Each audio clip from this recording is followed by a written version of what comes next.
السلام علیکم. زه یم فرحان او تاسو ګورئ ور یوټیوب.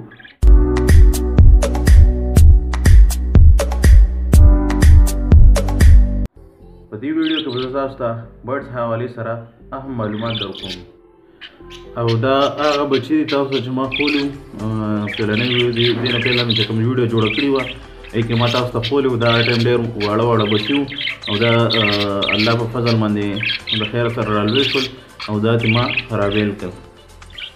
دا یې دي بچي دي او انشاءالله چې کوم دی ماضي به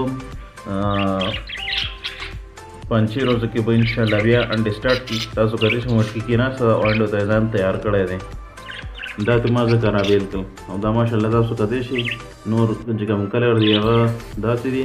او یو پکې یو کلر پکې داسې دی. دا ټول دا اون چې تاسو وینئ دا همدې بچي دي. دا بچي ما دلته ځکه سیف کړي دي ځکه اکثر داسې کیس محسوس وي چې بچي چې کوم دی چې مادي وي نرم وي نو اکثر مادي داسې وي چې غنډو ته تیار نه وي خو جوړه شي او میټینګ سټارټ کړي نو یا بعد کې ورته ډېر مسلې نو ما سره داسې کیس ډېر شوي دي چې مادي انډو ته تیار نه وي خو بیا هم هغه میټینګ سټارټ کړي جوړه کړي میټینګ سټارټ کړي نو انډو دوران کې د هغې چې کوم دی هغې بیا ایکسپایر شي. په دې وجه باندې ما دا رابیل کړي دي او تر څو او دا به زه کله پرېږدم دا به زه 5 میاشتې پس انشاءالله دې نه بریډ اخلم او کیدای شي بریډ ترې وام نه اخلم ځکه ګرمي را روانه ده او ګرمۍ کې به زه بریډینګ بالکل سټاپ کوم ځکه ګرمۍ کې بیا ډېرې مسلې جوړېږي. کله چې برډ انډې واچوي هغې نه بچي وځي او بچي را غټ شي نو هغه مونږ څه ټایم عفه کول پکار وي. زیاتر اکثر داسې کیسز وشي چې بچي لوی شوي خو بیا هم مټکي کېناستي هغه ټایم چې کوم دی اکثر ماضیانې داسې وي چې هغه خپل بچي زخمي کړي او مړه یې کړي نو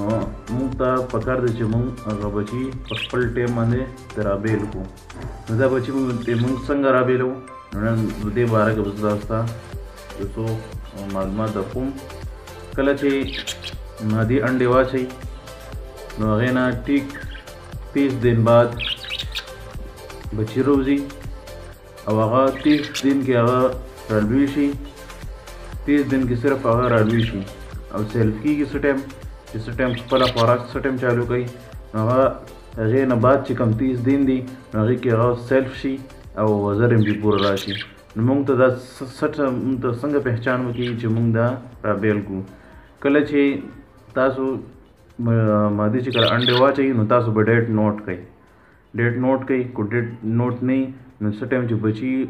بچي روزي انډو نه نو هغه ټایم به تاسو ته اوازونه محسوسېږي اوازونه نو هغه ټایم چې کوم دی دا بچي به رالویږي 30 دن کې به دا رالوی شي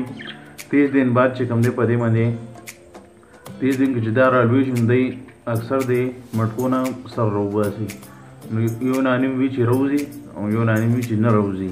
خو تاسو غټه کالونۍ کې ساتلی وي که بچي مټکي نه راپرېوځئ نو تاسو ته پکار دی چې بچي مټکي کې واپس ور واچوئ او د مټکو چې کوم دی صفایي خیال هم ساتئ. اکثر داسې کیسز وشي چې مټکي کې ډېر ګند جمع شي نو دا بچي چې ټایم رالویږي نو دی په پنجو باندې دی چې کوم ګند کړی وي نو هغه په دی په پنجو باندې ونښلي نو دی زیاتره داسې کیسز وشوي چې دی هغه ګند په خپل پورې ونښلي نو دی د خپې بیا دا ګوتې دا پنجې چې کوم دي اکثر داسې شي چې دا نه لویږي دا په خپل ځای سټاپ شي دې کې بیا برډ چې کوم دی سرکولیشن نه کېږي برډ جام کېږي بلډ جام کېږي نو دې وجې برډس اکثر برډس چې کوم دي هغه مړه شي. نو چې بچي انډو نه روزي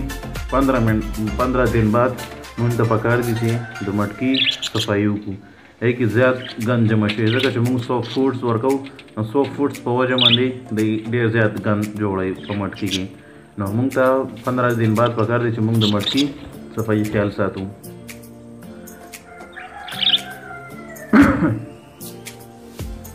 او دا موږ ته څه ټایم رابیلول پکار دی تاسو ته ما وایي چې داسې ټایم رابیلول پکار دی. کله خو تاسو کالونۍ کې ساتلي کو مټکي نه راپرېوځي نو تاسو ته پکار دی چې بچي واپس مټکي کې ور واچوئ او که داسې کیجز کې تاسو ساتلي وي دومره کیجز کې تاسو ساتلي او که دغه نه راپرېوځي مټکي نه نو او ګرځېدې را ګرځېدې شي نو هېڅ قسمه مسله نه جوړوي نو هېڅ قسمه مثلا د دې حالت کې هم ماضي چې کوم دی بچي ته دغه ورکوي فیډ ورکوي فیډ کوي او کو غټه کالونۍ کې مو ساتلي کو بچي مټکي نه راپرېوځي نو تاسو پکار دي چې واپس ورواچوي دې حالت کې چې کوم دی کالونۍ کې چې کوم دی بیا ماضي چې کوم دی بچي نه فیډ کوي او اکثر داسې کیس چې بله ماضي راشي او بچي مړه کړي نو موږ چې بټ ساتو نو د هغې خیال هم ساتو او د هغې هر ضروریات هم پوره کوو کیلشیم او چې کوم ویټامنس کې هم پوره کوو ورته نو نن زما ویډیو کې صرف دغه معلوماتو چې موږ د بچي څه ټایم رابیلول پکار دي بچي رابیلول کې یو دا فایده ده چې بچي رابیل کو نو ماضي چې کوم دی چې بچي رالوی شي مکمل سیلف شي خپله خوراک سټارټ کړي نو هغې نه بعد چې کوم دی 60-70 ډیز بعد چې کوم دی ماضي بیا بریډینګ سټارټس کړي او انډې بیا د خیره سره چالو کړي نو موږ دا فایده کېږي چې دې سره ماضي چې کوم دی زر تر زره ځان چې کوم دی انډو ته بیا تیار کړي ما ته اجازت راکړئ او زه به امید ساتم چې تاسو ته به په دې ویډیو نه څه معلومات حاصل شوي ما ته اجازت راکړئ والسلام